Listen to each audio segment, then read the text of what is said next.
नमस्कार, मैं हूं रत्ना और आप देख रहे हैं सी न्यूज़ भारत। वक्त हो चुका है उत्तर प्रदेश बुलेटिन का। बात करेंगे आगरा की, जहां सपा के राष्ट्रीय महासचिव ने भाजपा सरकार पर लगाए कई आरोप। साथ ही बात करेंगे आजमगढ़ की, जहां पुलिस ने एक शातिर अपराधी को किया गिरफ्तार। आगे बात करेंगे ललितपुर की, जहां राज्य महिला आयोग की सदस्य ने सर्किट हाउस में की जन सुनवाई। ऐसी तमाम खबरों पर विस्तार से चर्चा करेंगे इस बुलेटिन में। समाजवादी पार्टी के राष्ट्रीय महासचिव और राज्यसभा सांसद रामजी लाल सुमन ने की प्रेस वार्ता। सपा के राष्ट्रीय महासचिव ने भाजपा सरकार पर लगाए कई आरोप। केंद्र सरकार को किसानों की हितैषी होने का दावा वहीं हवाई साबित हो रहा है। सरकार किसानों की समस्याओं के प्रति गंभीर नहीं है। वहीं उत्तर प्रदेश सरकार के बजट पर भी बोले सुमन, सरकार किसी गलतफहमी के शिकार है। 50 रुपये प्रति पशु के हिसाब से कौन से पशु का पेट भरेगा। आवारा पशुओं के तहत किसान की फसल नष्ट हो रही है, इसका सरकार कोई भी मुआवजा नहीं दे रही है। किसानों की आय दोगुनी करने वाली केंद्र सरकार ने कृषि बजट आवंटन में 2.5% की कटौती की। केंद्र और राज्य सरकार किसानों के प्रति गंभीर होने का निरंतर दिखावा कर रही है। कि हम किसानोम की आमदनी दूनी कर रहे हैं, इसका सत्यता से कोई रिश्ता नहीं है। प्रधानमंत्री की बहुत ही महत्वाकांक्षी योजना प्रधानमंत्री फसल बीमा योजना का बजट इस बार 23% कम हुआ है। आप लोग जानते हैं कि एक दौर था जब ये किसान फसल बीमा लागू नहीं था, 2016 में लागू हुआ तो किसान की फसल बर्बाद हो जाती थी। और उस पर सरकार ने ये कहना शुरू कर दिया कि किसानों की हम फसल का बीमा कर रहे हैं, लेकिन उस मामले में सरकार गंभीर नहीं है। और स्थिति ये है कि एक वो जहाँ किसानों को फसलों का बीमा नहीं मिल रहा है, वहीं इस बार कृषि का जो बजट है उसमें 2.5% की कमी की गई है। सबसे महत्वपूर्ण बात यह है कि कृषि के लिए कितना बजट आवंटित हुआ एक अलग सवाल है। उससे महत्वपूर्ण सवाल यह है कि कृषि के लिए जो है ना आवंटित हुआ था उसका कितना खर्चा हमने किया। पिछले 5 वर्षों में 2021 और 22 से लेकर के अब तक 67,000 करोड़ रुपया तो खेती बाड़ी पे खर्च ही नहीं हुआ।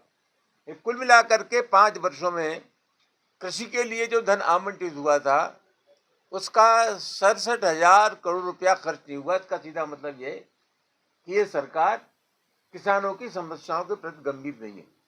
दूसरा सबसे बड़ी बात है कि सरकार कहती है कि साहब आधुनिक खेती होनी चाहिए, वैज्ञानिक खेती होनी चाहिए। हमारे देश में 721 कृषि विज्ञान केंद्र हैं, लेकिन अफसोस की बात यह है कि कृषि के क्षेत्र में जो शोध हो रहे हैं वो शोध सिर्फ प्रयोगशालाओं तक सीमित हैं।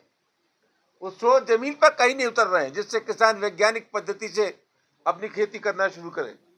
आज सबसे बड़ा सवाल है, अभी उत्तर प्रदेश की सरकार का बजट आया। पहले जो आवारा पशु थे, जो गौशाला में बंद कर दिए जाते थे, उनके लिए 30 रुपया प्रति पशु चारे के लिए आता था। अब वो राशि बढ़ाकर कर दिए 50 रुपया। मैं पूछना चाहता हूं सरकार से, किस गलतफहमी के शिकार है? 50 रुपया प्रति पशु के हिसाब से किस पशु का पेट भरा जा सकता है? तो 2 ही बातें हैं। अगर आवारा पशु है तो किसान की फसल को बर्बाद करेंगे, अगर गौशाला में आप भेजेंगे तो चारे का भाव में मरेंगे। और सबसे महत्वपूर्ण बात यह है कि किसान की फसल जो आवारा पशुओं द्वारा बर्बाद की जाती है उसके लिए कोई मुआवजे का प्रावधान नहीं है। आगरा से सी न्यूज़ संवाददाता अनुज उपाध्याय की रिपोर्ट। गाजीपुर जिला परियोजना निदेशक राजेश यादव ने कहा कि प्रधानमंत्री आवास योजना ग्रामीण के सर्वे के नाम पर वसूली करने वालों के खिलाफ सख्त कार्रवाई की जाएगी। उन्होंने कहा कि अगर शिकायतकर्ता लिखित रूप से देता है तो संबंधित दोषी के खिलाफ संबंधित थाने में FIR दर्ज भी कराई जाएगी। उन्होंने कहा कि प्रधानमंत्री आवास योजना ग्रामीणों के लिए शासन स्तर से नई गाइडलाइन जारी की गई है। इसके तहत अब 2 पहिया वाहन व 15,000 की आय वाले भी इस योजना के हकदार होंगे। इससे पूर्व उन्हें योजना की पात्रता सूची के बाहर रखा गया था। पीडी ने बताया कि वर्तमान में प्रधानमंत्री आवास योजना ग्रामीणों को लेकर सर्वे चल रहा है। अब तक 49,639 सर्वे हो चुके हैं, जिसमें 16,962 सेल्फ तथा 32,677 सर्वेयर के द्वारा सर्वे किया गया है। आवास प्लस योजना 2024 ऐप के जरिए ऑनलाइन सर्वे किया जा रहा है। इस बार ऐप के जरिए सेल्फ सर्वे की सुविधा भी दी गई है। इससे सर्वेयर के साथ ही आवेदक भी खुद का सर्वे कर रहे हैं। 1238 ग्राम पंचायतों में सर्वे के लिए 525 सर्वेयर तैनात किए गए हैं। सर्वेयर सर्वे के साथ सत्यापन का भी कार्य करेंगे। दूसरी तरफ शासन से नई गाइडलाइन जारी होने से अधिक संख्या में लोगों को प्रधानमंत्री आवास योजना ग्रामीण का लाभ मिलेगा। उन्होंने बताया कि आवास प्लस योजना 2024 ऐप में AI तकनीक का इस्तेमाल किया गया है। AI तकनीक खुद पक्के ईंटों के अपलोड फोटो की छंटनी कर देगा। इससे प्रधानमंत्री आवास योजना ग्रामीण में पारदर्शिता लाने की कोशिश की गई है। हाँ, अभी तक जो है आज के डेट तक जो है 49,639 लोगों का सर्वे प्रधानमंत्री आवास में हो चुका है, जिसमें 16,962 सेल्फ सर्वे हुआ है जो लोगों ने स्वयं किया है, और 32,677 जो है वो सर्वेयर द्वारा किया गया है। तो दोनों तरह से, चूंकि सरकार पारदर्शिता और उसको देख के सॉफ्टवेयर में ऐसी व्यवस्था की है कि अगर कोई पात्र व्यक्ति है, उसको लगता है किसी कारण से सर्वेयर या प्रधान या कोई किसी कारण से या त्रुटि बस किसी कारण से छूटता है, वो अपना सर्वे स्वयं कर सकता है, लेकिन एक सेल्फ सर्वे एक मोबाइल से एक ही होगा। सर, अगर सेल्फ सर्वे अगर कोई करना चाहेगा तो उसके लिए क्या चीजें करना पड़ेगा मोबाइल में? देखिए, मोबाइल में इसका ऐप है आवास ऐप 2024 प्रधानमंत्री आवास, उसको लोड करना पड़ेगा और आधार कार्ड, जॉब कार्ड, बैंक का अकाउंट नंबर, इन सब चीज़ों की जरूरत पड़ेगी। सर, किन किन मानक के आधार पर सर्वे किया जा रहा है? सर्वे का जो है इस समय यह है कि जो कच्चे घर हैं, जिनकी दीवार जो है कच्ची है, अगर मड़ई है, छत है, छप्पर है, इन लोगों को दिया जाएगा।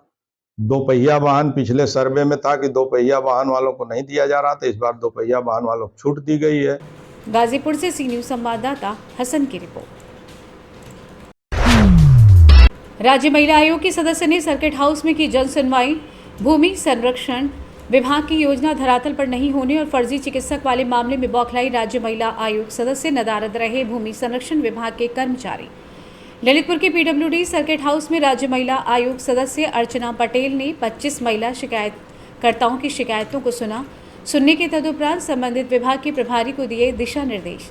जल्द से जल्द समस्याओं के निदान के लिए भूमि संरक्षण विभाग के द्वारा तालाब की खुदाई कागजों पे ही होने और आरोपित फर्जी चिकित्सक के मामले में हुई सख्त। जन सुनवाई में सभी विभाग के अधिकारी मौजूद रहे।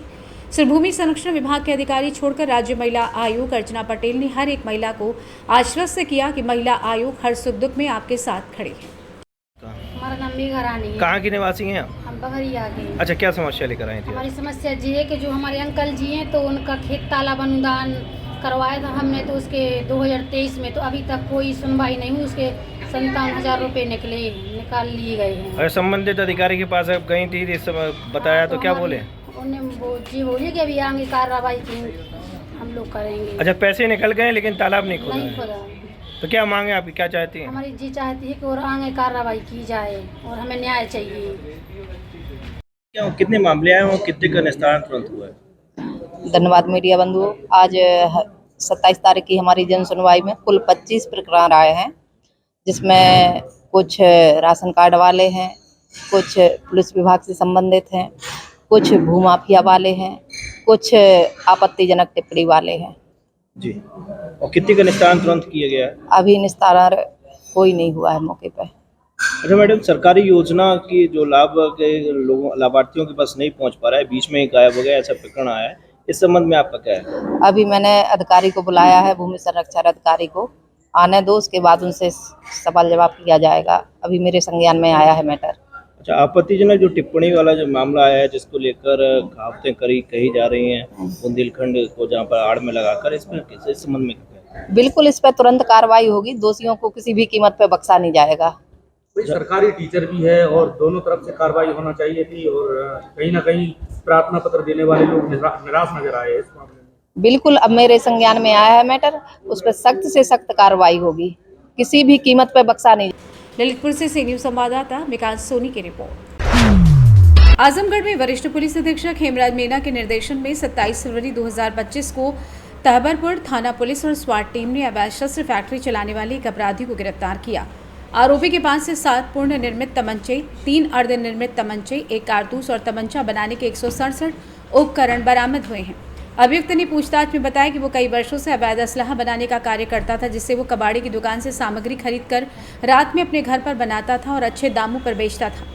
थाना अंतर्गत असला फैक्ट्री का भंडाफोड़ किया गया, क्या है मामला? देखिए, हमारी थाना तैवर की पुलिस और एसओजी टीम को यह सूचना मिली थी कि एक व्यक्ति हैं जो असला बनाने का काम कर रहे हैं, और अगर इस सूचना पर आप काम करेंगे तो ये बड़ी रिकवरी हो सकती है। इस सूचना पर हम लोगों ने वहाँ पे दबिश दी और वहाँ से एक व्यक्ति गिरफ्तार किया गया जिसका नाम लालधारी है, जिसके पास से हमें 7 निर्मित तमंचा, 3 अदद अर्धनिर्मित तमंचा, 315 बोर का एक मिस कारतूस और 6 नाल अर्धनिर्मित, और इसके अलावा 167 सामान औजार जो जिनका उपयोग कर रहा था बनाने में, वो बरामद हुए हैं। उनमें से 1 अदद ड्रिल मशीन है, 10 अदद ड्रिल मशीन का बीट है, 2 अदद ड्रिल मशीन का पाना, 1 अदद ग्राइंडर मशीन है। इसके अलावा रेगमार्क के 6 पीस मिले हैं, सरिया काटने की डिस्क 6 मिली हैं, 1 डीहा बाका मिला है, 1 किलोग्राम का वाट भी मिला है, 10 प्लास मिले हैं, हथौड़ा मिला है, छिनैती मिली है, आरी मिली हैं। इससे टोटल 13 पेचकस मिले हैं, स्प्रिंग मिली है, छेनी मिली है, सुम्मी मिली है। इस तरह से टोटल 167 जो बनाने के औजार हैं वो बरामद किए गए हैं।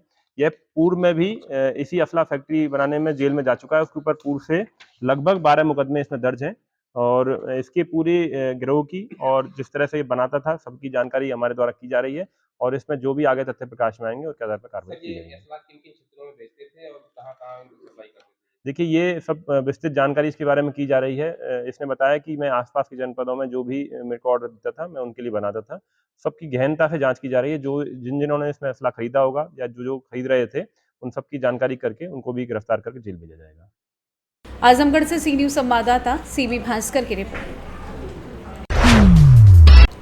इटावा पुलिस ने चोरी और छिनैती की घटनाओं में शामिल एक अभियुक्त को गिरफ्तार कर लिया है। अभियुक्त के कब्जे से 5,000 रुपए, एक अवैध तमंचा, 315 बोर, एक जिंदा कारतूस, 315 बोर और उसकी निशानदेही पर बिना नंबर प्लेट वाली बजाज पल्सर मोटरसाइकिल बरामद की गई। पुलिस पूछताछ में अभियुक्त ने 22 फरवरी और 8 जनवरी को की गई छिनैती की घटनाओं को स्वीकार किया है। अभियुक्त ने बताया कि वो और उसका साथी राह चलती महिलाओं से पर्स छीनकर भाग जाते थे और घटनाओं में बिना नंबर प्लेट वाली मोटरसाइकिलों का इस्तेमाल करते थे। अभियुक्त ने अपनी निशानदेही पर छिनैती में प्रयुक्त मोटरसाइकिल भी बरामद कराई। इस संबंध में पुलिस ने विभिन्न धाराओं में केस दर्ज किया है और अन्य आरोपियों की गिरफ्तारी के लिए प्रयास जारी है। इटावा से सी न्यूज संवाददाता देवेंद्र की रिपोर्ट। फिलहाल इस बुलेटिन में बस इतना ही। देश और दुनिया की तमाम बड़ी खबरों के लिए देखते रहिए सी न्यूज भारत।